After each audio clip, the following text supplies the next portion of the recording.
क्या आप जानते हैं कि इस पूरे ब्रह्मांड को कौन चला रहा है? क्या सच में कोई शक्ति है जो आपको सबको जोड़ती और नियंत्रित करती है? आज भगवत गीता के 7वें अध्याय में भगवान श्री कृष्ण अर्जुन को इस रहस्य का भेद बताते हैं। आज हम सुनेंगे भगवत गीता का 7वां अध्याय ज्ञान विज्ञान योग, जिसमें भगवान श्री कृष्ण अर्जुन को इस संसार की वास्तविक प्रकृति, अपने परम स्वरूप और सच्चे ज्ञान के रहस्य के बारे में बताते हैं। ये अध्याय हमें ये समझाता है कि ज्ञान, भक्ति और अनुभव के संगम के बिना कोई भी ज्ञान पूरा नहीं होता।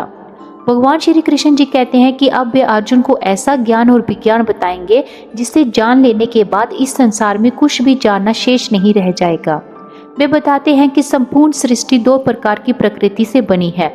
आपरा प्रकृति, जिसमें पृथ्वी, जल, अग्नि, वायु, आकाश, मन, बुद्धि और अहंकार आते हैं, और दूसरी है परा प्रकृति, जो आत्मा है, जिससे ये पूरा जगत संचालित होता है। श्री कृष्ण जी समझाते हैं कि वही संपूर्ण ब्रह्मांड के मूल कारण है।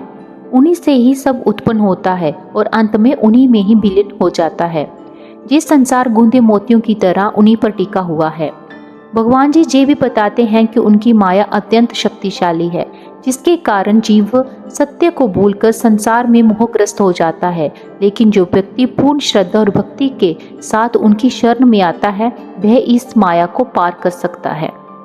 श्री कृष्ण जी 4 प्रकार के भक्तों का वर्णन करते हैं: अर्थ, जिज्ञासु, अर्थार्थी और ज्ञानी। इनमें ज्ञानी व्यक्ति उन्हें सबसे प्रिय होता है, क्योंकि वे भगवान को ही अपना सब कुछ मान लेते हैं और वे किसी और की इच्छा नहीं करते। इस प्रकार ज्ञान विज्ञान योग हमें ये सिखाता है कि सच्चा ज्ञान वही है जो भक्ति और अनुभव से जुड़ा हो। जब हम भगवान को केवल जानते ही नहीं बल्कि उन्हें जीते हैं, तभी जीवन का वास्तविक उद्देश्य पूर्ण होता है। जय श्री कृष्ण।